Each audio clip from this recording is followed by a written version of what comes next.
Christian parenting.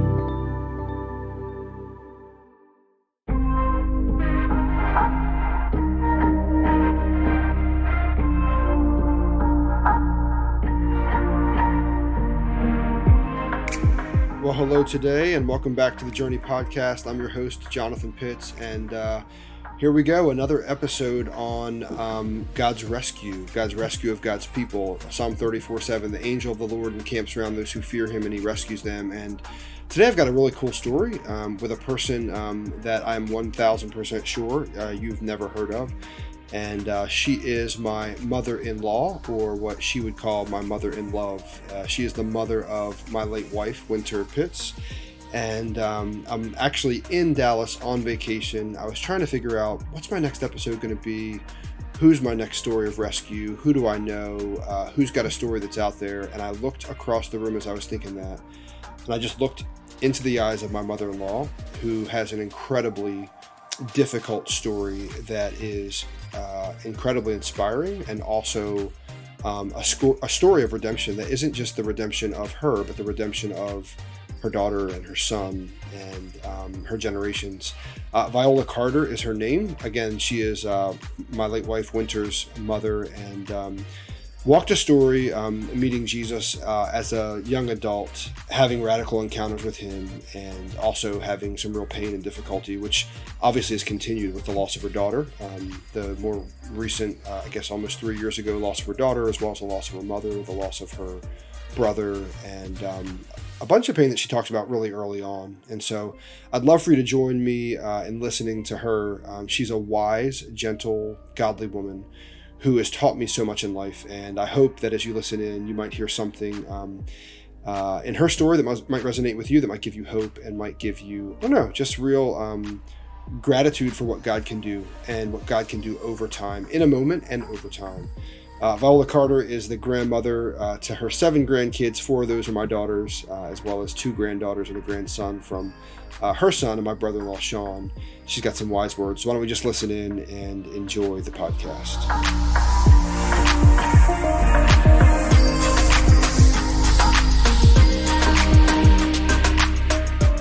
Well, I'm sitting down with one of my favorite women in the world who, let's see, I met you in 2001 when your daughter brought me home for Thanksgiving dinner. It was the first time I met you. And I didn't know it then for sure, but you would become my mother-in-law because I would marry your daughter, the late Wynter Evans Pitts.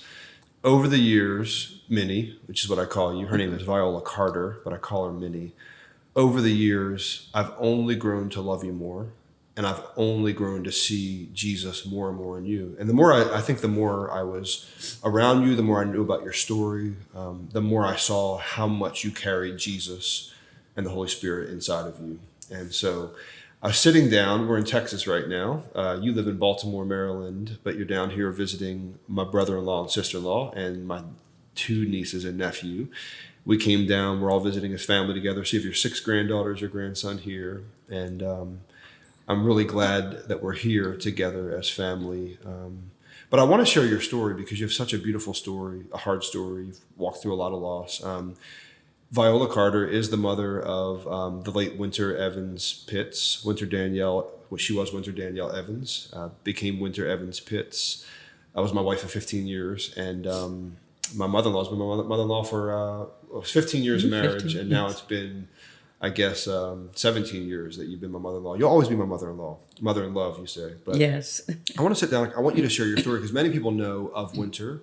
They know Wynter's ministry. They knew who Wynter was. Maybe some people even knew Wynter, met Wynter. But most people don't know where Wynter came from.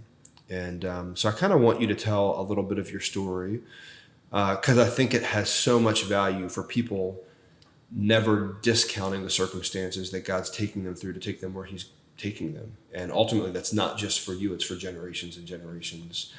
And so, I guess I'd love for you to maybe just start and share a little bit about your story. And I'll try to color it in and fill it in. But if you can start with who you are and where you've come from. I'm curious to see how you actually launch in here. So, yeah. Okay. Again, I am Viola Carter, known as Mimi to Jonathan and Grammy to the girls. all my grandchildren. And I have a very, I have a good story to tell you about my life, a testimony really, because God has been so faithful and so good in in my life and in Wynter's life as well. Well, I got married at a young age. And What year? What year you get married? 1973. Okay, 73. So 7 years before Wynter was born. Her brother Sean is 5 years older than her. So 73, you got married. Sorry. Yes. And out of that marriage, Sean was born, my first son, 2 years after we were married. And right after that, first my husband was married. He was the brother of Tony Evans. And, it was really, the family is a Christian family, and I learned salvation through the family. I received Jesus Christ because Tony witnessed to me. And then after 2 years into the marriage, after Sean was born, my ex-husband got involved in Wynter's father into drugs. And then it just became a very dark world that I was living in. And I know a lot of people ask the question, or they'll say, I'll never stay in a marriage with somebody abusing me. But you never know what you would do. When you're serving God, I truly believe God to deliver me, and I took my vows to heart, even though I was young.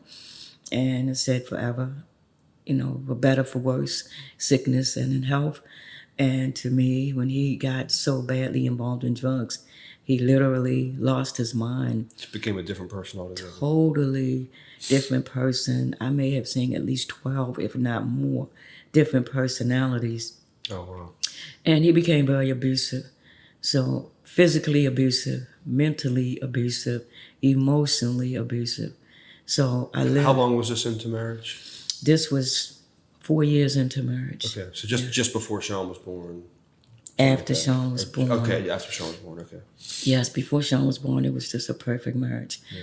But I never realized that his wanting to keep me up on a shelf, a pedestal, not to be around people, wouldn't let his friends in the house, said I was too good to be around them. And I never realized, I thought as a young woman, wow, he really loved me. He doesn't want people around me and this and that. And then after I realized what was happening, he was shielding me from people because of what he was doing to me. And he became so, Sean lived through the abuse. Wynter was born in the abuse, but she never lived with him. So not to go too deep into the abusiveness, God delivered me from it, but it was in God's time. I stayed there for 5 years, almost 6 years.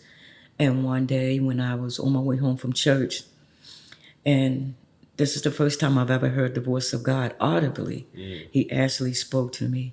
I went up on the steps to go into the house. I had Wynter, she was a baby. She wasn't even maybe 8 months old. And Sean was 5. And I went to put the key in the door. And the Lord, somebody smacked me upside my head. I thought somebody was, trying to rob us. I turned around and it wasn't nobody there. And the voice said, "Leave now." And so I'm like, what in the world? So I tried to put the key in the door again. And the smack came one more time. We always hard-headed when God speaks. Like you felt something. I actually felt a smack upside the head. Wow. And I think that's what I needed. Because, so I would really know this is God. Okay. And so God said, "Leave now again." So I said, "Yes, Lord." And I tried to grab a few things. And he was in there, Maurice, and he was so high. He actually dropped Wynter on the floor. I just picked him up and left. We hardly had anything. And I went to my mom's apartment. She lived in a house in the city, drug infested. This is Baltimore City, inner city Baltimore, in probably one of the worst times in the history of the city, just the drug culture. Yes. Crack epidemic, whatever. It was bad, the drugs and all. Yeah. And the house was not really, it was loaded with mice, roaches, but it was my grandfather's house, and the whole family had lived there for years, since the 50s. So my mom lived upstairs in the apartment, and it was a 1 bedroom, a living room, a bathroom, and a kitchen. So Winter, my mom, Sean, my sister who lived there, all slept in one bed. And I slept on the sofa, afraid of the mice coming up on the sofa while I was sleeping. And I'm saying all this to say, as the end of my testimony, how good God has been to us, And so I didn't want to divorce because I loved him and I figured that God would heal him, even though I left him. But one day, again, God always speaks to me, especially in dreams. I had a dream, and in this dream, it was God speaking to me. I didn't know it when I woke up until God gave me the interpretation. But in the dream, God showed me in a very, very desolate wilderness with my 2 children. And it was really desolate. And this man came up to us and he started filling my car with gas. And I went to get the children out. And this voice said to me, get back in the car. Get back in the car. These people are trying to destroy you. And that was God letting me know that the enemy was going to try to destroy me. And the man took all the gas out the car. And God said, drive. And I said, but it's no gas. He said, drive. And as I drove, gas started coming in the car. The needle started moving to full. And God said, I will meet all your needs. All your needs. And he was showing me that in a dream. So then my mom was a prayer warrior. She got saved the same year you got saved, right? No, she got saved before me. She got saved before you, okay. So, after me. I'm sorry, yes. So I was... Yeah, and you guys, the family wasn't anywhere near being a Christian family. Your mother was kind of living her life doing her thing. She was living her life, yes. And so she got radically saved. Yes, radically, you know. And she went gung-ho from that point on. Wow. So she was really into the Lord. And you were telling the dream. You said the tank started going to full. And okay. And my mom, all of a sudden my mom appeared and she was praying. And she was praying for me for deliverance. And then the next thing I knew, I was in the bed but with clothes on and with my ex-husband. And 3 women were in the bed. And I sat up in the bed and I said, no, I got to get out of here because you're part of those people that's trying to destroy me. He said, no, stick with me. I said, no, I have to go. And then God showed me that was the adultery, the women that he had actually committed adultery with. And then I wound up being in church and it was like heavenly. This is in the dream still? This is still in the dream. The next move was I was in church. And the choir used to sing the doxology, praise God from whom all blessings flow. And it was like angels were singing it, but the choir was there. And I mean, that song just started and God started speaking to me and while they were singing, and he said, I have set you free. Wow. I have set you free from the snare of the fowler. You have passed the test. And he just kept repeating that. You have passed the test. I have set you free. And this was God's way of letting me know it's okay to get a divorce. Because I didn't believe in divorce, and he was letting me know you're free. He delivered me from that abusiveness and everything. And this is part of the testimony. I didn't know anything about lawyers. So the only thing I knew was to pray for God to lead me to a lawyer. And I opened the yellow pages and I just prayed and I said, God, wherever my hand lands, let that be the lawyer. Well, this lawyer was a little Jewish lawyer. His name was Max Rabinovitz. And I told him what was going on. I had no money, because it was like we were doing bad. And he said, why don't you just leave him? And we had bills. And I knew he was out of his mind. So I didn't want to file bankruptcy just for me. Mm-hmm. I wanted it to be for both of us. And he said, but why don't you just leave him and let him worry about this himself? I said, I can't do that to him. He's sick, he's in his mind. And God, the next preventative said, okay. So he, I paid $500 for the bankruptcy. And then I still wasn't too cool, even though God had spoke to me on getting a divorce. So about 3 years later, I decided I'm going to go ahead and get the divorce. I called Max for benefits up, and he was so thrilled and happy that I was getting a divorce. He said, I'm going to give you this divorce for free. Wow. All you had to pay is $25 for the court costs. And that's how, good God is. But I need to back up a minute, because when we left, when God told me to leave the house, it was a month, 3 weeks later, Maurice burnt our house down. Mm. And if I didn't listen to God, my son, I know for a fact, would not have made it out because of where the fire was started. Mm-hmm. And the wall in that house, on that side where he slept, is still charred. Wow. So in that testimony, I am so grateful. That's why God had to smack me upside the head. Yeah. Because if we didn't leave, I don't know what would happen to me and Wynter. Mm-hmm. But look at the life that Wynter lived, yeah, and that everybody knows about. It's powerful, Well, I just want to say, because you said I didn't believe in divorce. And you didn't believe in divorce because God's word says that God hates divorce. Yes. I was talking to a friend recently, and we're just talking about just the reality of divorce and the fact that it's there. And I had this thought, I never had it before, but I had this thought that, yes, God hates divorce, but that I think what God might actually hate more than divorce would be men not being responsible for their families. Like that God would hate that. And yes, that the conclusive nature of a man not being responsible for his family, with his family, following his own desires, his own wishes, can be absolutely more destructive than even divorce can be. And so there's this tension to hold in life right now that, God hates divorce, but God hates when men don't take their responsibilities seriously. There's a whole bunch of things that God hates. And so yes, the thing that I want to say is that God, even in divorce, can be so generous and so gracious because ultimately his plans are good for his people. And so he had a plan for you. Yes. He had a plan for your daughter. He had a plan for your son. He had a plan for your grandchildren.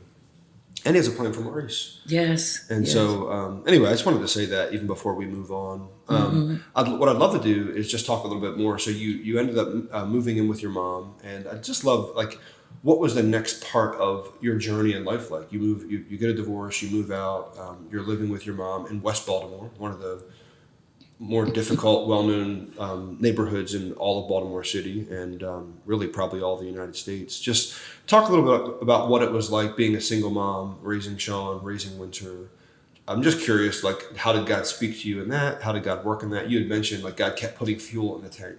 Yes. What are some of the ways that God put fuel in the tank over those years? God used my mom tremendously to help me. And I'll be forever grateful of how my mom helped me. Back then, gas was cheap. I could fill my car up with $3, mm-hmm. But I had to get the $3 from my mother, mm-hmm. But we were in church, so I was saved, and I kept the children in church, and we were in church almost 6 days a week because I was a youth director, mm-hmm. But living in my mom's house in that neighborhood, it was drug infested. They were selling drugs on the corner. The police were pulling the guys over, pulling their pants down, searching them for drugs. And the thing that really touched me was how the neighborhood knew we were Christians without us telling them. Mm. So the drug dealers guess it was the head guy. If he saw anybody near our house, he would ask, he'd say, get away from their house. They Christians. Don't stand in front of them. Don't cuss in front of them. Mm. And so we were well respected. They looked out for us. One night, 4 o'clock in the morning, somebody hit my car. They were knocking on the door. Somebody hit your car. All of the drug addicts chased the car down the street and brought the man back to our house and made him held himself accountable for my car. So somehow, some way, in the middle of a drug-infested neighborhood, with people that have no desire to honor God themselves somehow had some standard. Yes. And there was just favor in the neighborhood. Yeah. Wow. Yes. And I'm grateful because Sean and Wynter never got involved with that lifestyle. In fact, one whole summer, my son stayed in the house. And I would ask him, why are you not going outside? He said, because they too bad out there. I'm not going out there. And Wynter, she loved the Lord. Oh, my goodness. As a little girl, she got saved at 5. Mm-hmm. I have her salvation certificate at my house. Okay. Yeah. And she just went gung-ho. Both of them were just gung-ho for Jesus because that's how I was. And my mom was. So that's how we were. And they just didn't get involved in anything. And we lived there. We were used to how we lived there. And Wynter was very, very, very smart. And she was in school. And the teachers in the public school said she was too smart to be there. I didn't have any money, so I just kept her there. So when she was in the 5th grade that summer, we received a letter from Johns Hopkins University for her to come there to take courses in the 5th grade. And she had to take an SAT test. And when she took the test, because the city school, Baltimore city schools, weren't up to par with the math, the only thing she didn't pass was algebra. So they recommended her to go to Bowling Park Country, which is one of the most prominent private schools in Baltimore, Maryland. Yeah, all-girl school. Yes. Super high-end. Probably wasn't the SATs, but some standardized testing that she didn't, because SATs are high school, but ultimately there was some testing that she tested really well in. They recommended her for Roland Park Country School. You can't afford it. No. And so what happens? And so they say, well, just let it get tested. So I said, Wynter, I'm going to take you to the school for the testing, but don't get your hopes up because I really can't afford this school. And we went there and the test was about 4 hours. So when I came back to pick her up, the dean of the school was standing outside waiting for me. And she said, oh, we want her here. We haven't even did her test yet, but we looked at some of her answers and we want her here. And I said, well, I can't afford it. They said, oh, don't worry about that. Come on in. And Wynter, at that time, the school was like $8,000. And each year it went up to 12. By the time she got out, it was like almost $15,000. But from the 5th grade through the 12th grade, the only thing I ever paid was $1,000. Wow. And at that time, this school... And even that $1,000 is a lot. Right. And even that was even hard for me to get, because I was doing bad. But if you have a $12,000 tuition and your daughter's in one of the best schools that exists, God worked it out. Yeah. He kept putting fuel in the tank like you did. Yes, he did. Yeah. And if you ask me how, I don't know. Because even during that time, I had lost my job.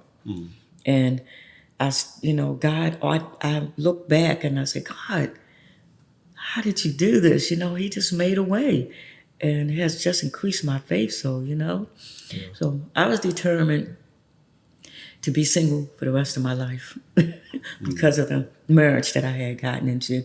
I was afraid because Maurice was such a good person and he still is. He just got mixed up with the wrong crowd and with drugs. And I don't hate him, because he's the father of my kids, so I respect him. And Wynter graduated from Roland Park Country, and I still had a bill, but I had to pay $1,000, and my dad paid it to help me out to get her out of school. And she went to Drexel University, where she met Jonathan, and that was one of the. And she was. Let me say this before I say she met Jonathan. Wynter did not want a boyfriend because she said all of her friends that had boyfriends, their minds were taken off of their schoolwork. And she wanted to get an education first. So while she was at Drexel, she would call me and she would say, Mommy, I'm just lonely. Even if I just go out to dinner with somebody, I would be happy.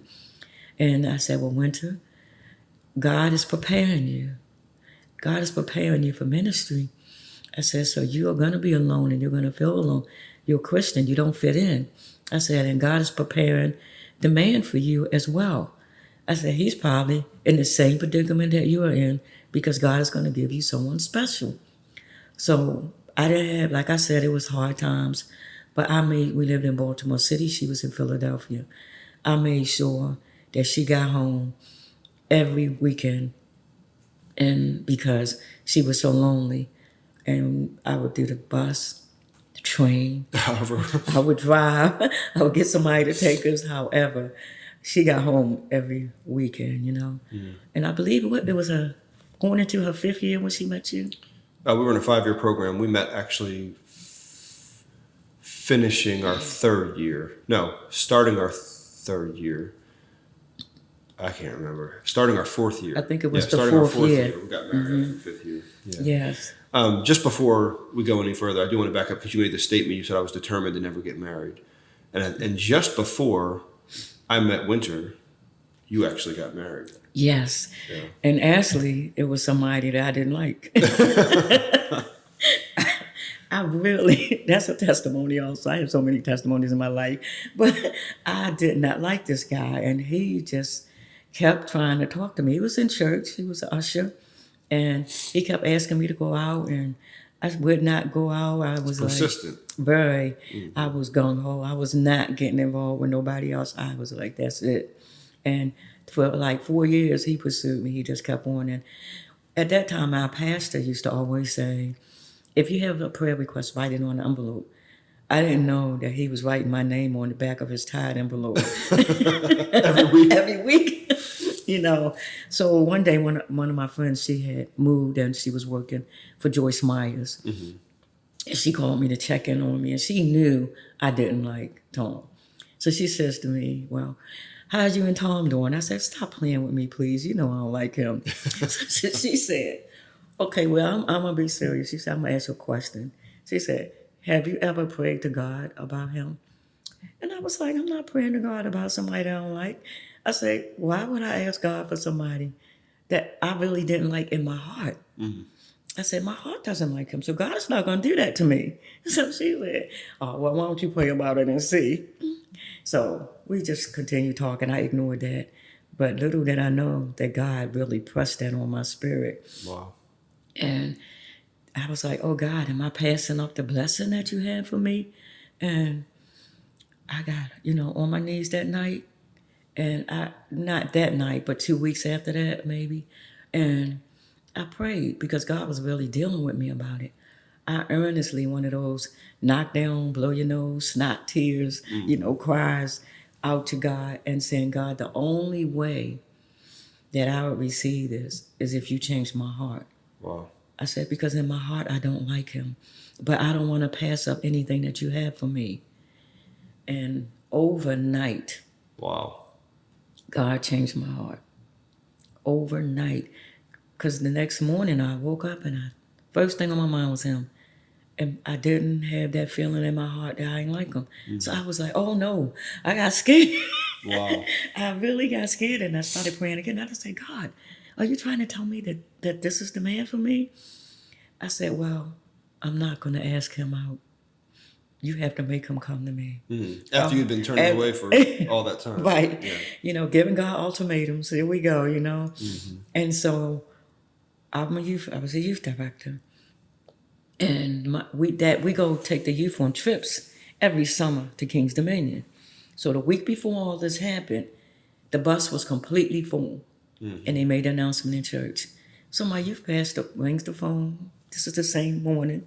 And he says, Sister Vi, we have a seat left on the bus. Do you know anybody that want to go? I said, I thought the bus was full. He said, no, somebody backed out.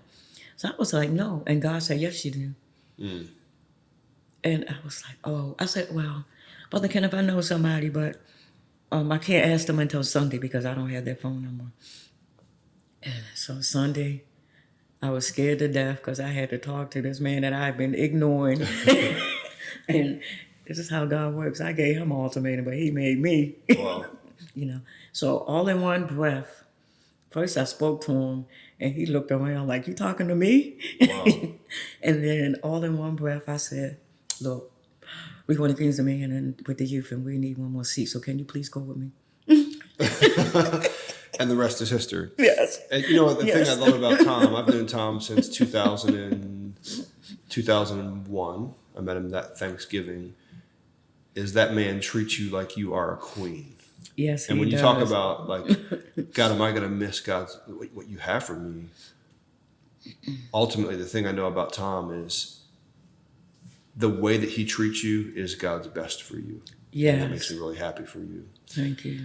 We only have a few minutes left. I mean, the thing I want to do now is just shift the conversation a little bit, because ultimately, you went on to just do beautiful things. You've had a career at Social Security. You've worked there for years and years, had success, and God's blessed you financially. He's blessed you with grandkids. He blessed you with your son Sean, and my brother-in-law is doing amazing. And Wynter obviously went on to do amazing things, but you've experienced so much loss over a short period of time. I mean, obviously, we lost Wynter really suddenly, and in addition to that, in the last couple of years, you've had so much more loss. You lost your mom and your brother on the same day at the beginning of COVID. Your mom to dementia, and your brother the same day suddenly as well. And I guess my question, because I want to ask the question I always ask in the podcast, which is, how has God rescued you?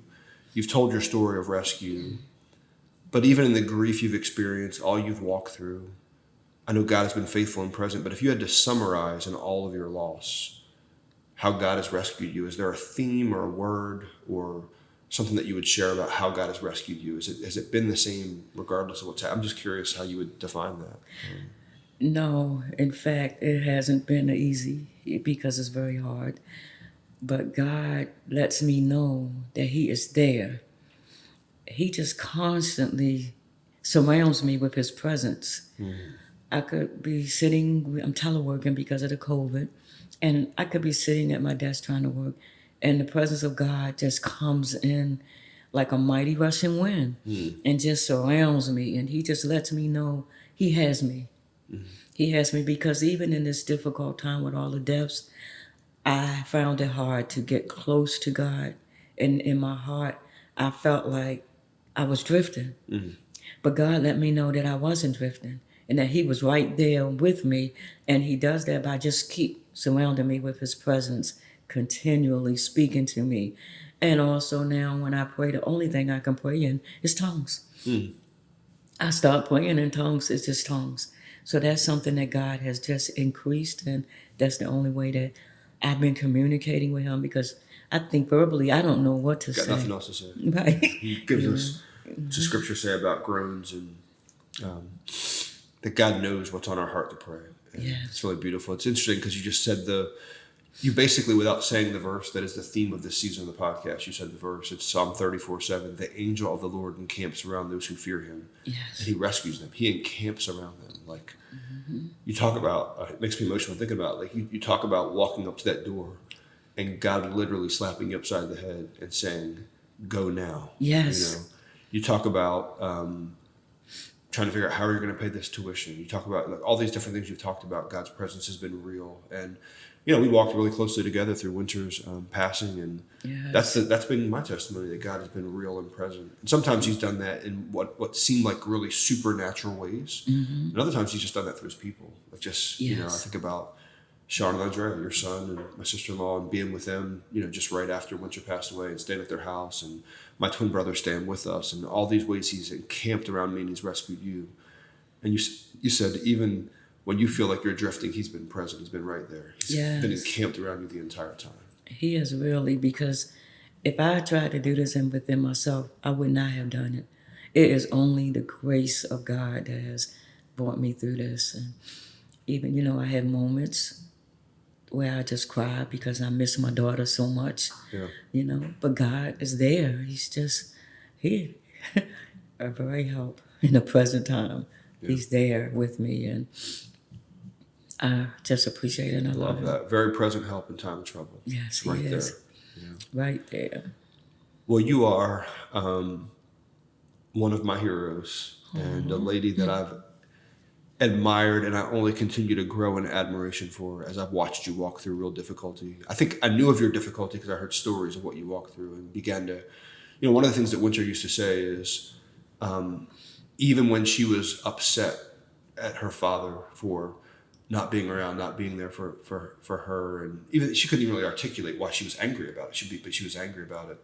She watched you still even serve Him, and still be kind and show her the opposite of what the way of the world. When somebody hurts you, you hurt them back. Like, she watched you do that actively. She watched you, even in your loss, even in your loss in your marriage, even in your poverty, she watched you pull over and literally give rides to single moms with babies on the side of the street, or feed homeless, or do whatever you could with whatever resource you had, because God had done so much for you. And I just want you to continue to do that. We were driving here to do this podcast, and you just shared how even the people that at work right now, because you're never going to retire, it doesn't seem like, but even the young people, you made the statement, they don't even know that you're a believer, but somehow they just know. Yes. And they come to you and they ask to be around you. And I believe that to be true because you allow God to be so present in your life. It's contagious. It's like a magnet. And I've always known you to be a woman who exudes the presence of God. And I just want to say thank you for doing that, not only for me and my family, but just for all those people that God would call you to encamp around and be an angel of the Lord for. You're a beautiful woman, Viola Carter, Minnie, mom-in-law, mother-in-law. I love you. Appreciate you. Thanks for joining me on the podcast today. I love you, and I thank God for you. You were a wonderful husband. Excellent. I mean, Wynter couldn't have had better. And I love the way you treated my daughter. I love the way you're raising my granddaughters, without their mom. I am just very proud of you. The thing I have to say, because this one blew my mind, I can't stop there. You actually told me a few months after Wynter passed away that did you have a dream? No. Okay.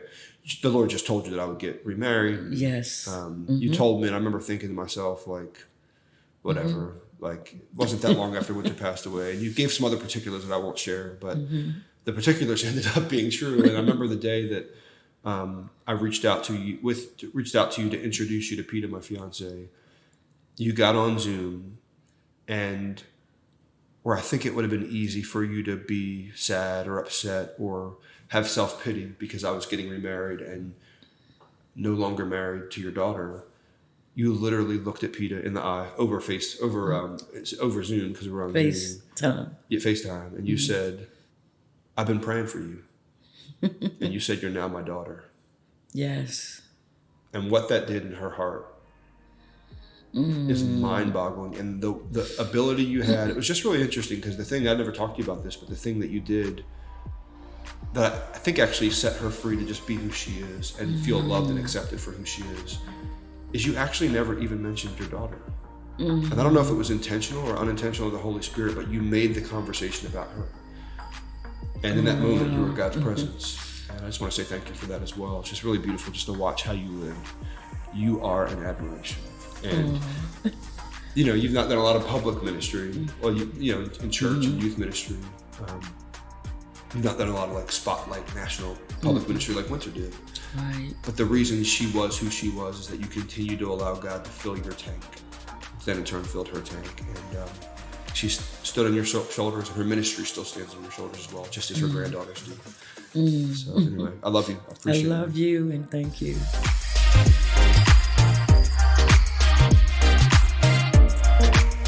Well, I hope that you enjoyed my conversation today with Viola Carter, and I hope that you grabbed some nugget of truth or hope, maybe just even encouragement to hold on to as you've heard her story. One of the things I always remember that as I hear other people's stories, it puts my stories and my history and my experience and the difficulty I've walked through in perspective.